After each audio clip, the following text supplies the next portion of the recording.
Hi, I'm Nicholas Prom. And I'm Spencer Valadez. You're listening to Comic Reflections. So, Spencer is my new co host here on the show, and today we're going to kind of just start things off, get his feet wet with some trivia he's going to throw my way, and we'll see how we roll with that. So, go ahead, Spencer. Okay, so my first kind of question is, um,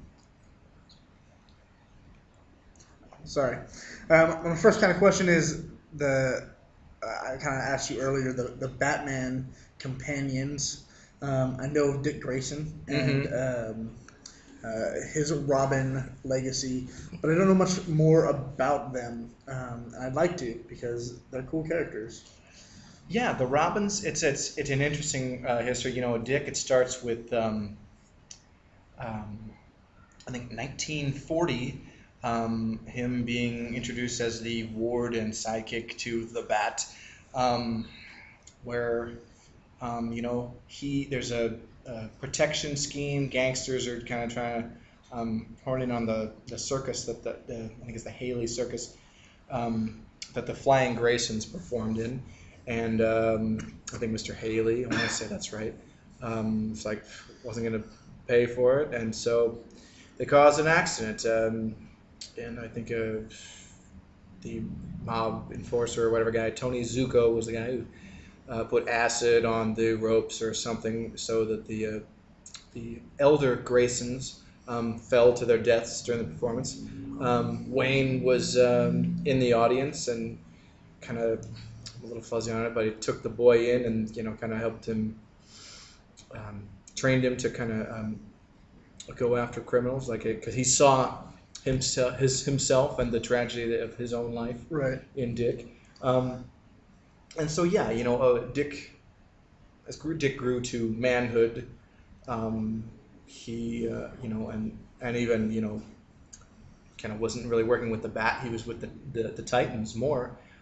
He eventually decided to put the Robin costume away and take on the persona of Nightwing to reflect that it's like, look, I was a boy, I'm a man, and this is that transition. Um, and in the 80s, um, Bruce took in a second ward, Jason Todd, who was a little different. He was like a little more of a troubled kid. I forget. I think it was Killer Croc killed his folks, and I don't remember all the details on that. But similar story. But Jason was he gave Batman a little trouble. He was like more brutal with criminals, but also like a lot. Strangely enough, had like more like really corny wisecracks, and a lot of fans were like, this guy sucks." So there was a weird kind of thing going with Jason Todd because he wasn't like, they tried to make him cool, but it just wasn't working. He wasn't. He was kind of headstrong, wouldn't always listen to the Bat, and it got him killed. Wow. It got him killed because I think there's the Death in the Family storyline where I think Ra's al Ghul had hired, I think that's right, had hired the Joker to do some thing, and that might have been from the animated movie Under the Red Hood. So Ra's al Ghul's involvement may be wrong. I'm a little fuzzy. It's been a long time since I read Death in the Family. But anyway, the Joker, Robin tracked down the Joker, and the Joker was like had him in some warehouse. I captured him. I just beat the crap, and he was like near death, and there was like a bomb, that kind of thing. Right. And he just couldn't get out of the building in time, and so he was killed. And the Bat finds him like really right there in the moment.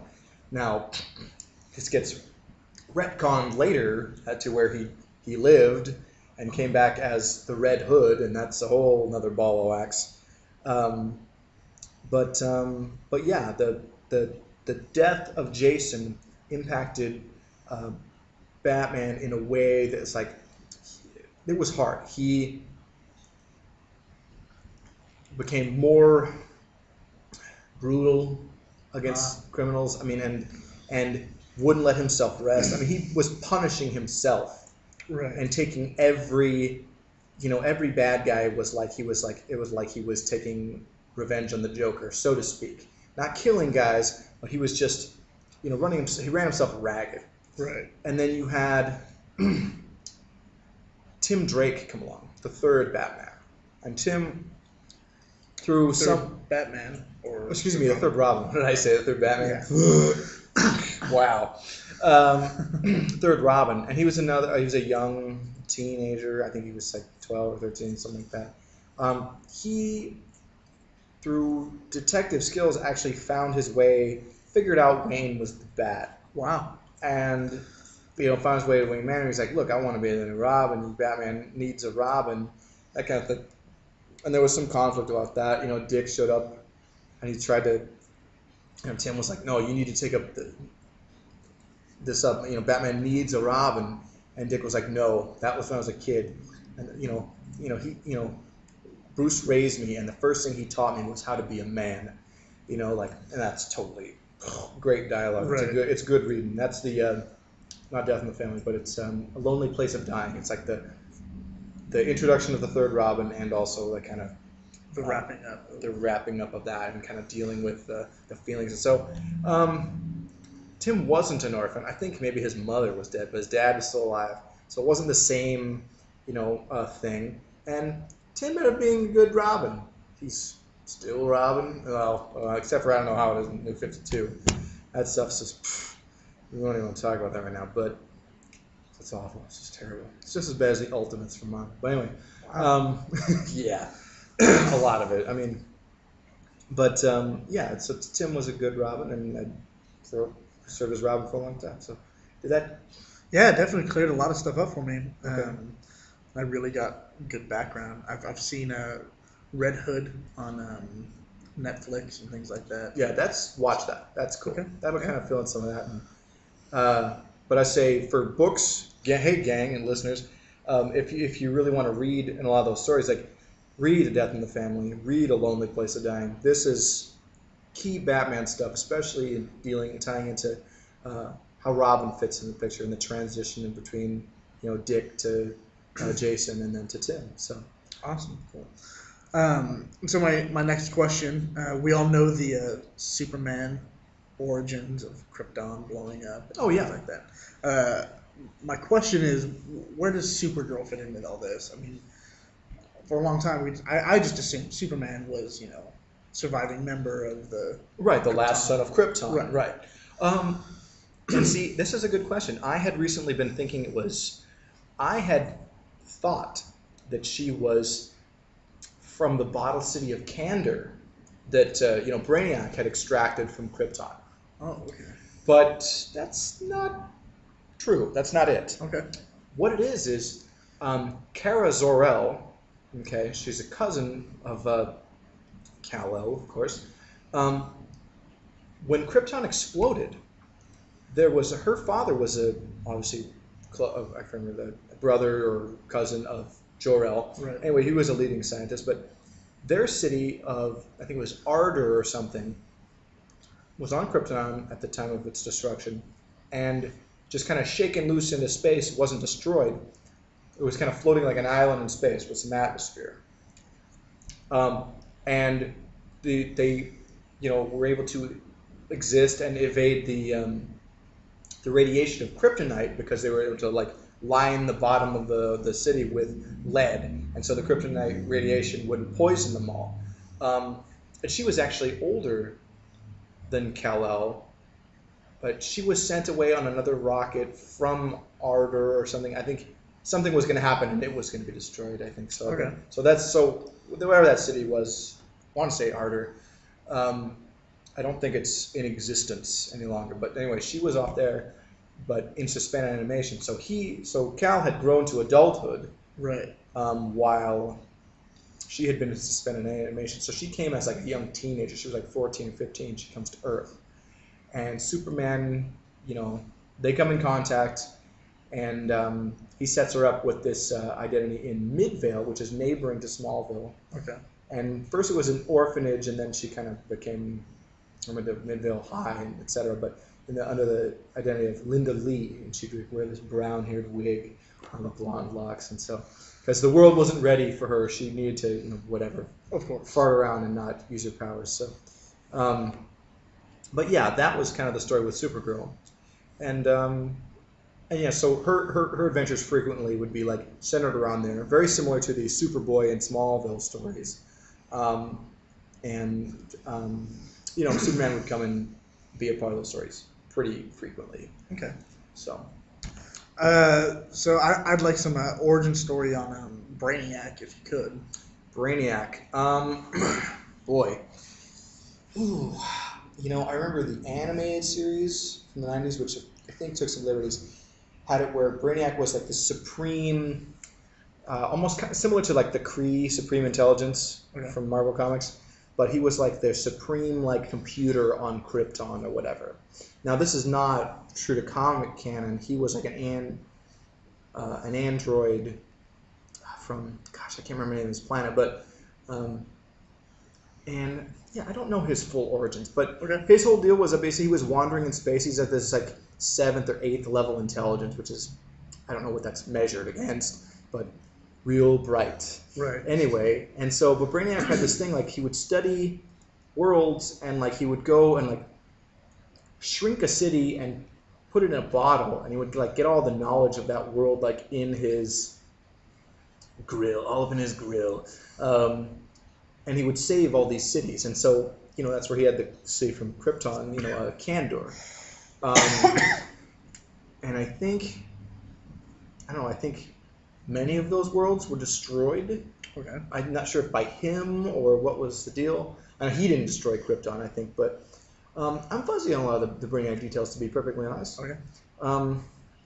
Fortunately, is a character I enjoy. I'm always like, oh yes, Brainiac. Right. But yeah, that's something I personally need to go and do a little more reading up on. Definitely.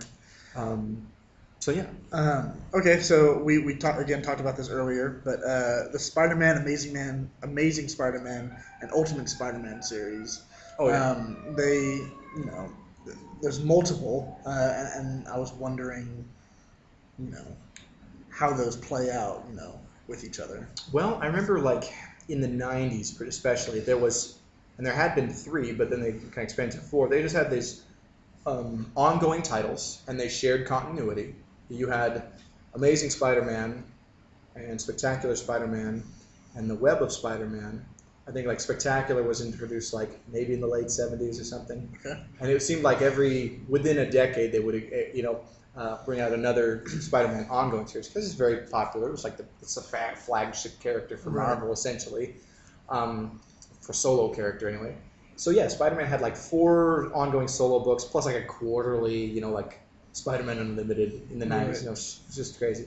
But those all shared continuity, and that's all main Marvel continuity, the mainstream Marvel universe. The Ultimates is kind of like an alternate reality and beginning where they kind of tweak some things and they just kind of go off in a different, similar but direction where they take some liberties. I'm not a fan of the Ultimates. I think it's kind of a cheapening. Of Marvel Comics. I understand it's cool, it's streamlined, and it was a neat kind of in for new readers.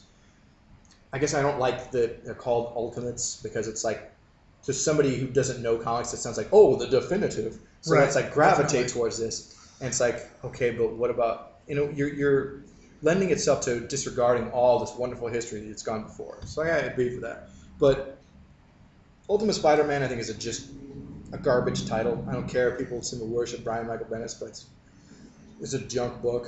I don't like Mark Bagley's art. I don't know if you say it, Bagley. I've been a non-fan of him since his U.S. agent backup story that he had going through Captain America in the early 90s. And that was 20 years ago. So I've been an anti-Mark Bagley guy for a long time. Right. But he's done some okay stuff. He does okay with, like Thunderbolts was okay. But yeah. Oh, and he did some crap for Spider-Man too. Yeah, of the main continuity before pre-Ultimates. This was in the 90s. I remember a particular crossover. It was like Spider-Man meets the Secret Empire, and like the Punisher, and like I can't remember, a couple other guys teamed up with him. But Yeah, it was stupid. I think he teamed up with the New Warriors, which was this stupid team that they tried to have in the 90s. It was actually a hit for a little while, but just fizzled out. Fizzled out. They did have Nova, who is, I don't know why, is a popular character. You know, the Rocket Man, Nova. But anyway, I think I got off on such a tangent. I don't remember where I was going. We were talking about Ultimates. Oh yeah, the Ultimates, outside of the Bendis and the Ultimate Spider-Man, Ultimate Avengers has got some interesting things. Ultimate X-Men, no. Later in the Ultimate X-Men run, they got a little better, but Ultimate Fantastic Four is garbage. So I don't know. It's a mixed bag. What can you do? Yeah. Right. So. Okay, so we've talked, and you know that I'm a big Green Lantern fan. Oh yes. And the Green Lantern's great. Right. I've read a lot from the Green Lantern canon. But I'm still not quite sure about the Green Lantern Corps. Okay. Where they got their start, kind of where their kind of origin story, if you know that. Well, sure. I think it starts. Again, it's one of those areas it's a little fuzzy, and so I need a little refinement on this. But essentially, it's the Guardians, the little blue guys, the Guardians of the Galaxy. They were just this race that lived for a long time, and they were kind of like, they've been around since time immemorial, so to speak, and they saw that the universe, the galaxy needed, or they felt needed, a force for order, for balance, to keep evil in check, and that kind of thing, and so they created the Lantern Corps. Based on willpower, and they created this. On Oa, they had like the central power battery, right? That is the source of their the ring's power. I don't know, how that was created, or the ultimate source of the ring's power. I think it comes from perhaps the life force of the Guardians. I'm not sure. Okay. But that could be crap. I don't know if that's true. But yeah, and it's really interesting. They were, enemies with. This other people in the antimatter universe on the planet Quard. And the Quardians, the Weaponers of Quard, developed a yellow power ring because, as you know, the Green Lantern's ring is ineffective against the color yellow. Right. And the Guardians put that there on purpose so that the Lanterns, if they went rogue, there was a way to stop them. They retconned it now. It's like that was Parallax in being trapped inside the great power battery. Yeah. And yellow later became, so when Sinestro defected, so to speak, he became he ruled his planet as a Lantern through terror. Yeah. And so they revoked his power, and the Weaponers of Quard took him in, and they gave him the yellow ring just to fight the Lantern Corps. And let's see. And of course, years later, then he started his own corps based on the Green Lanterns, of course, is based on willpower and order. And yellow is fear. Is fear. Right. And so he had the Sinestro Corps and had a lot of wicked bad guys. Let's see. Let's see now. Yeah. Pause for a second. So yeah, and then so the Guardians of the Galaxy, they chose for every sector of the galaxy, and I don't know how that was all split up, but basically I think every planet that supported sentient life, they chose someone there who was without fear to represent and be the guardian of that sector, and whatever, to combat evil or menace, whatever, and also I think to aid them in their battles against not only the Quardians from the antimatter universe, but the Zamarons, who were the gals they had. This is with Star Sapphire. Oh, okay. Was a play. They choose a female to become the Star Sapphire, and they get that ring. It's weird though because their power is supposed to be about love, but the Star Sapphire is totally evil. Like Right. I don't know, it's a weird thing. Right. You know, and you know about Carol Ferris being she's Hal Jordan's love, but then when she's the Star Sapphire, she hates Of the course, Green yeah. Lantern, and so there's that weird dynamic. Right. And she doesn't even know that she's the Star Sapphire. Oh, okay. Yeah, so that's another ball of craziness. Right. But I mean, it's a brilliant, Yeah. a notion. I mean, it's one of the things that makes Green Lantern such an interesting, Definitely. kind of thing. So, what else we got? Okay. So the new Avengers movie is out. Oh, yes. And I haven't seen it.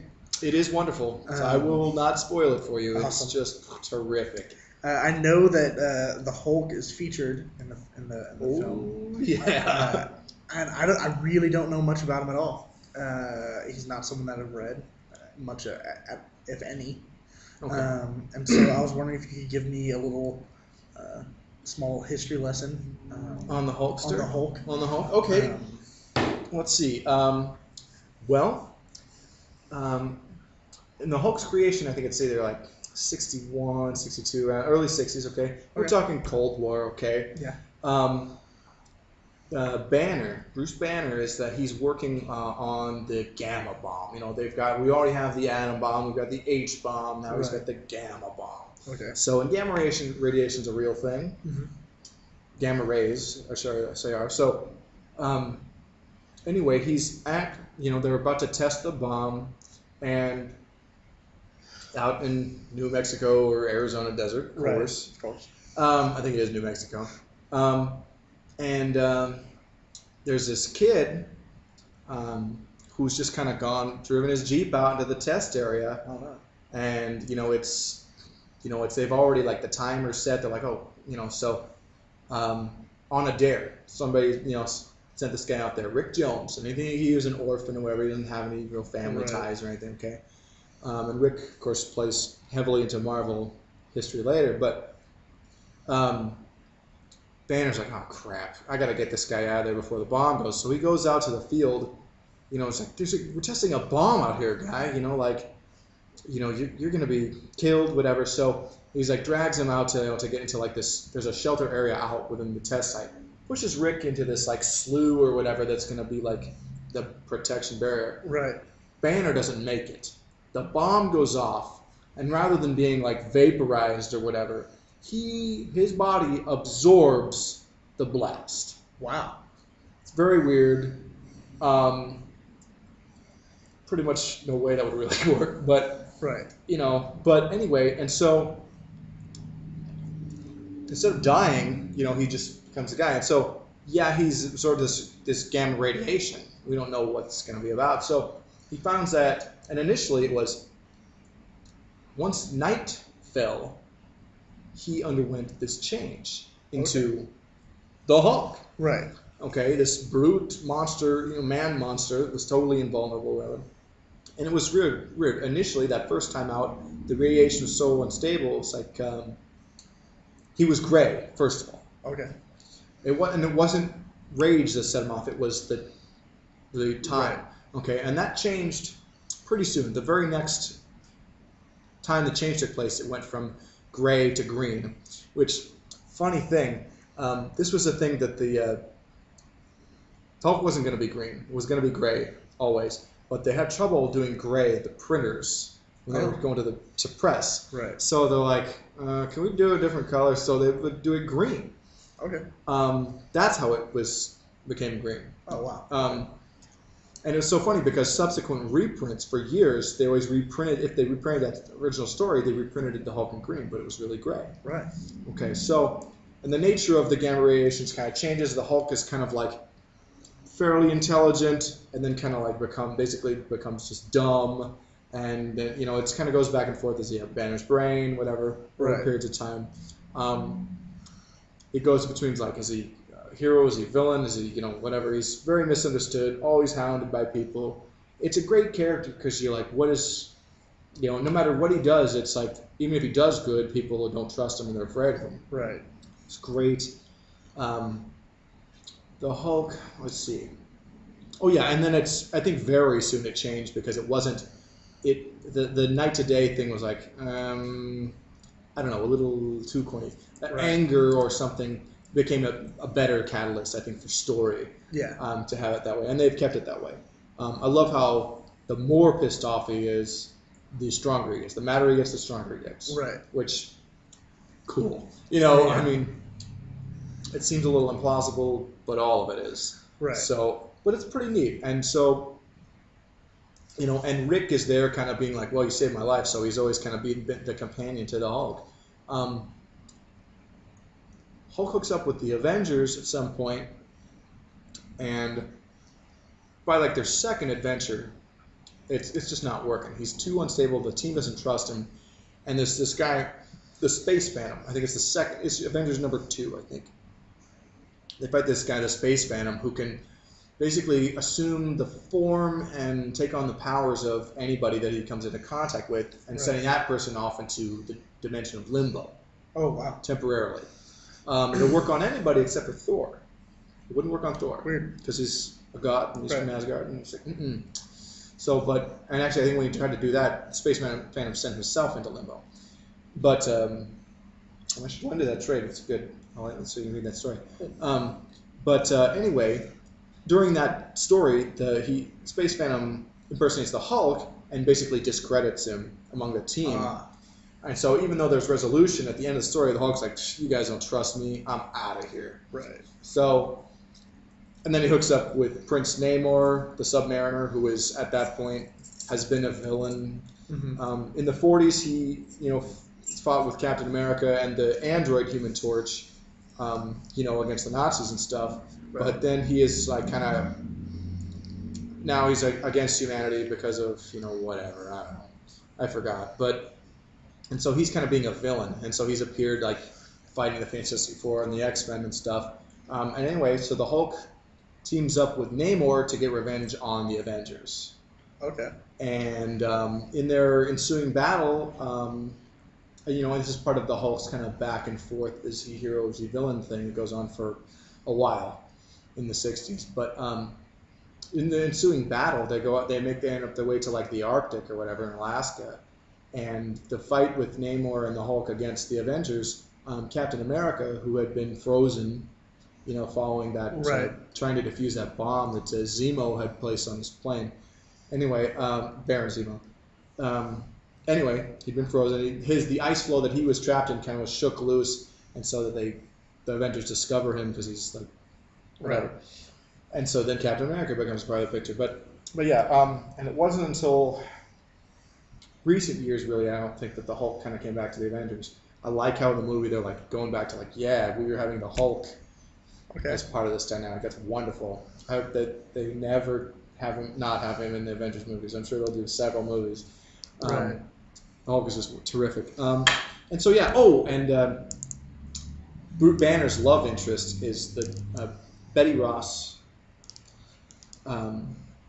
who is the daughter of this the General Thunderbolt Ross, right, who was just always hounding the Hulk, wanting to destroy him, and so he has there's always that, and there were various attempts to try to destroy, capture the Hulk. There's Dr. Leonard Samson, who got like a transfusion of Hulk blood or some kind of gamma radiation, and got some gamma radiated super strength, and he was kind of like, go after the Hulk. Not strong enough, didn't work. Right. There was other gamma irradiated villains like the leader who had super intelligence, and he was kind of creating plots to destroy the Hulk, take over the world, that kind of jazz. And he would even get enlist the Rhino, for example, to go and fight him. And there was the Abomination, who was the Hulk absorbs gamma radiation. The Abomination actually exudes it. Okay. Which I learned kind of later, but and he was in that second Hulk movie. It was very good. Okay. What am I gonna say? So yeah, the Hulk. Yes. And and at some point, the thing with the Hulk and Namor, their story seems to be tied together very strangely. They eventually hook up with Doctor Strange and form this kind of non-team, the Defenders. Okay. And they would just kind of, it was another group of superheroes. And their lineup kind of like shifted a lot. It was like those three and like Silver Surfer, the Valkyrie. Those were like the main ones. But then Surfer and Namor, I think, were out fairly quick, or they would kind of be in and out. And then we'd get various other guys like Nighthawk, Hellcat. And these are real like kind of characters. But Defenders was a fun concept. Doctor Strange. What did you want about Doctor Strange? I just don't know anything about him. Thought his character was kind of interesting when I saw him in a couple things. Yeah, no, he's cool, and I'll have to lend you some Doctor Strange books. His deal was he was this brilliant surgeon. Okay. Okay. Just the skilled as all get out. Okay, but he was arrogant, pig-headed. He was just a lout. Okay. Okay. Okay. He just doesn't care about people, like whatever. He's just in it for the money. He's not a good doctor, even though he's very good at what he does. Right. Okay. Well, he has a car accident where his hands are all smashed up. Oh. So he can't perform the delicate surgeries they used to. Mm-hmm. So he just becomes an alcoholic, and he's just wandering, whatever. He's just wandering. He ends up in like Tibet or something. Wow. And comes in contact with this guy, I think is the Ancient One. And who he was at the time the Sorcerer Supreme of the Earth. And so he learns the mystic arts from the Ancient One. Okay. And the Ancient One kind of takes him on as a protege. Now, the Ancient One had this other student, Baron Mordo. Okay. But Mordo was not a trustworthy guy. And Mordo was like plotting to kill the Ancient One and like become Sorcerer Supreme, he thought. Okay. So Doctor Strange had been studying with the Ancient One, so he realizes this plot is happening, and kind of thwarts Mordo and whatever. And then the Ancient One gives him this cool like cloak of levitation. Okay. I think that's right. And he gives him like his amulet. It's not the Eye of Agamotto, but he gets this other one that starts him off. And then over time he gets the cloak and like the eye. It's as kind of like his transition from master of the mystic arts to sorcerer supreme. He right. Kind of gets this mystical object. And then he so he's fighting like paranormally, sorcery, other dimensional foes. Like from this other dimension, there's the dread Dormammu, who was this evil bastard from another dimension. He was like a conqueror. And like the evil sorcerer supreme of this other realm. Okay. And that was like his ultimate arch foe. Like he defeated him, and Dormammu could never directly menace Earth again. Mm-hmm. So he would have to like employ, like for instance, he would get Mordo to do stuff, but like so Dormammu would like help Mordo, try and get Doctor Strange, that kind of stuff. Okay. And there was another big foe of his was Nightmare, and he was this demon who like lived in like the astral plane, like in dreams. Wow. And affected people like that. So he was like superpower Freddy Krueger, like way before Freddy, that kind of thing. So Nightmare was an interesting guy.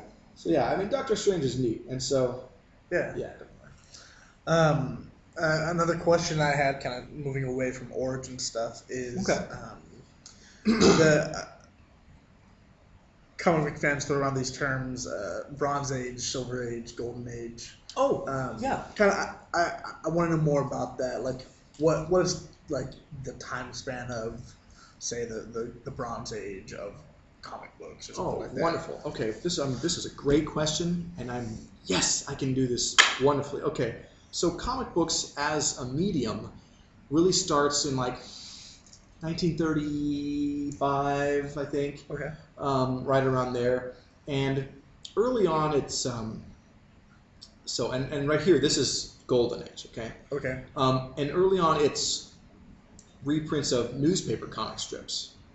Oh, okay. And then kind of becomes all original material as we kind of progress. That becomes a very small minority of the market, but it really explodes in the period between the World Wars. Okay.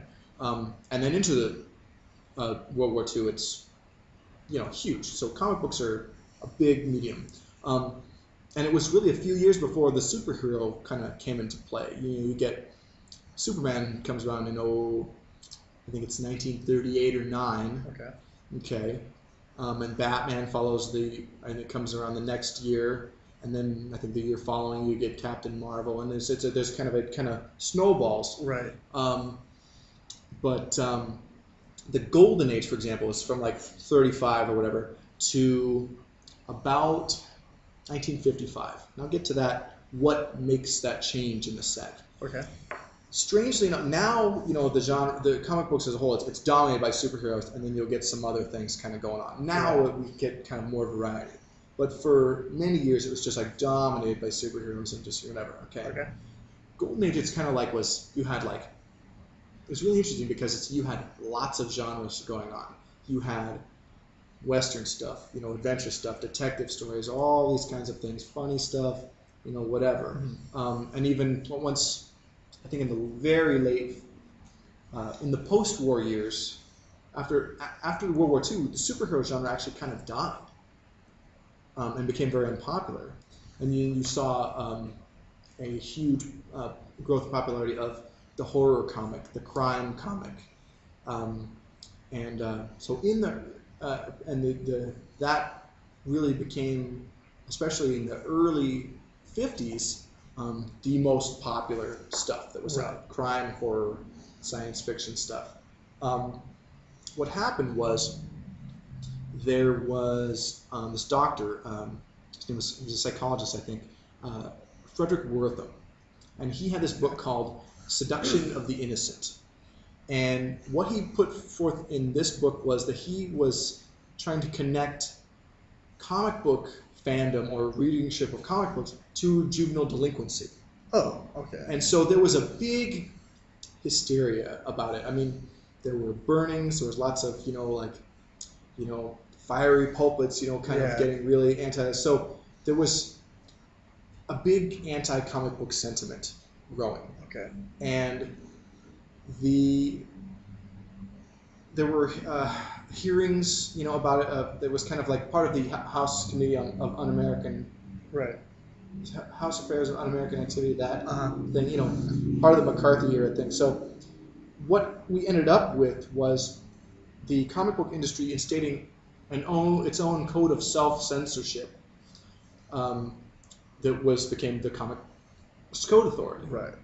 And a lot of it was like, if it couldn't meet these certain criteria, you couldn't publish it. Right. Now, it loosened over the years until it doesn't exist anymore. Okay. But at that point, basically, it put the people who were putting out, say, crime and horror books out of the picture. Like, EC Comics was a company that had grown just through the 50s and became a really big name. They put out, they did Tales from the Crypt, Weird Science, crime, suspense stories, all these, really wonderful classic comics. Probably some of the best you'll ever read still.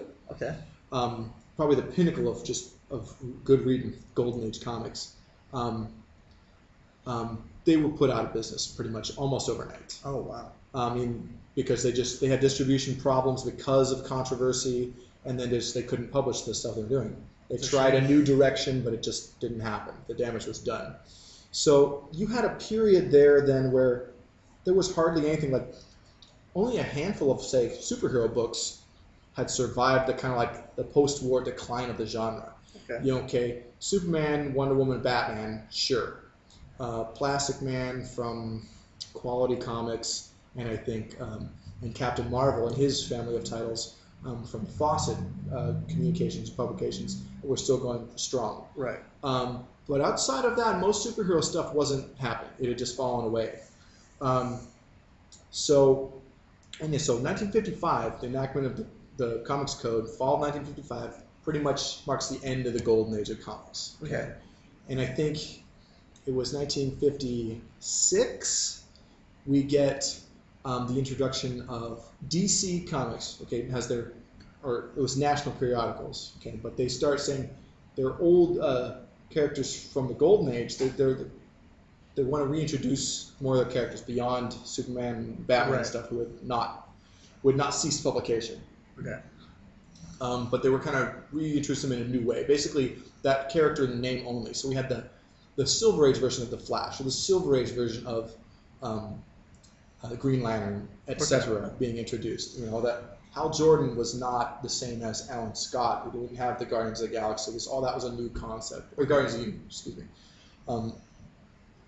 You know, and Barry Allen, very different origin than Jay Garrick, the Golden Age Flash. Right. But anyway, they introduced these, and this is kind of the dawn of the Silver Age superhero comics. And so that was kind of like the late 50s. And then, so yeah, to get to answer that question, Silver Age starts about 55, 56, and goes to about 1969 or 70. And I'll get to that a little more in a sec. But around 60, 61, Atlas, who had been in the 40s, had been Timely, who had created Captain America, the Submariner, whatever. Okay. In the 50s, they were known as Atlas, and they were doing like war and like giant monster comics. Right. Okay. Science fiction books. In the early 60s, their publisher was like, they saw that over at DC, they had the Justice League was really popular. I want to create a team of superheroes, because this is a really great thing. So we had the Fantastic Four. It's like 60, 61 is where they're created. Okay. And it's a blow-up hit, and the Marvel Age of Comics, so to speak, starts with that, and the whole decade, they had just like pretty much non-stop hit comics. And it's a wonderful time of creativity because DC was creating new characters and kind of doing new incarnations of things they had done in the Golden Age. Okay. And Marvel was bringing back a few of their Golden Age characters, pretty much just Namor and Captain America, but introducing all this new wonderful stuff. So the 60s is this wonderful time of like creativity and lots of new characters and exciting things happening in comics, and it just becomes dominated by the superhero genre. Mm-hmm. Now, and then this goes, so about 55 to about 1969 or 70, that's our Silver Age, and what marks the change from the Silver Age to the Bronze Age is we've seen comics start to grow up. Marvel kind of paved the way by creating superheroes with problems who argued and, they didn't have perfect lives, like the power was a curse, like the Hulk, or, Spider-Man, he's driven by guilt, not revenge. Right. That kind of thing. Or, the Fantastic Four were always squabbling with each other. Mm-hmm. They'd fight each other before they ended up fighting their whatever menace they had. But that and kind of like coming out of the the late 60s and seeing the turbulent world, comics were trying to tie into that. And really, I think again, Marvel had the heroes with problems, but really I think who started kind of the shift was DC with Denny O'Neil and Neil Adams kind of take on revitalizing Batman, kind of making it a little bit more of the Dark Knight, right? Rather than very silly. The Batman TV show in the 60s actually did was a wonderful publicity for comics because it brought in readership, from the television as kind of a publicity, and not just for Batman. It just helped all of comicdom. But Denny O'Neil and Neil Adams kind of revamping of Batman a little bit, but really. Neil Adams' artist on this was, I think, it comes out about 70 or so. Is the Green Lantern, Green Arrow, kind of team up arc, the hard traveling heroes, where about this book. You want to talk about that? Yeah, I mean they get together and it's Oliver Queen really showing Green Lantern that there are shades to gray of goodness and badness. They're accompanied by a guardian, I think. Yeah. I want to say it was Ganthet, but I could be mistaken. I can't remember names. It's okay. Sorry. He's a pretty key member of the Guardians. Okay, so, yeah. Anyway. And I mean, they travel across America and get into different situations with different folks. They run into a cult leader at one point. Oh, yeah. And they have to stop him, but it's the people don't want to be stopped, I think it was. And so It's interesting, Yeah. the dynamic of those two characters and Yeah. how good someone can be in the face of all this gray, and how Yeah. that can kind of um, cause some trouble with them. Oh yeah, and I loved how that story was. I mean, it's such a landmark, Yeah, and there's no supervillains in those right. stories. It is just it's. I think somebody they can encounter somebody with some like psychic powers or something. Yeah, But essentially, it's just humanness. It's almost like, remember the Incredible Hulk TV show where he was wandering through town to town, and he would, like, somebody's trying to shut this factory down, that kind of thing. Yeah. They would encounter those kinds of stories, okay, or an A-Team kind of story. Remember, Right. like, they're like, oh, so they're trying to get us the protection money. But anyway, each of those stories was like, okay, the Lantern being shown that just because something was on the side of the law didn't mean that it was what was morally right. Exactly. And that was the wonderful thing that was being illustrated. And it was a wonderful, like, capsule of looking at the 60s. And I think each story that you want to kind of was really kind of spotlighted something that was happening at that time. Whether it was the race issue, or there was the cult leader thing was supposed to be all about the Manson family, for example. There was some weird stuff that was kind of allegorical against about Nixon and Spiro Agnew, and it's just great reading. And comics were never the same after that. Mm-hmm. It was kind of like, as Watchmen now kind of gets that, the big, like, brought comics as a literary thing. In the early 70s, this was the thing that's like, this was written up in Newsweek and Time. Like, this is something to check out, folks. This is not just kid stuff. Yeah. And so anyway, back to the answer to the question. That's really, I think, where the Bronze Age starts. Okay.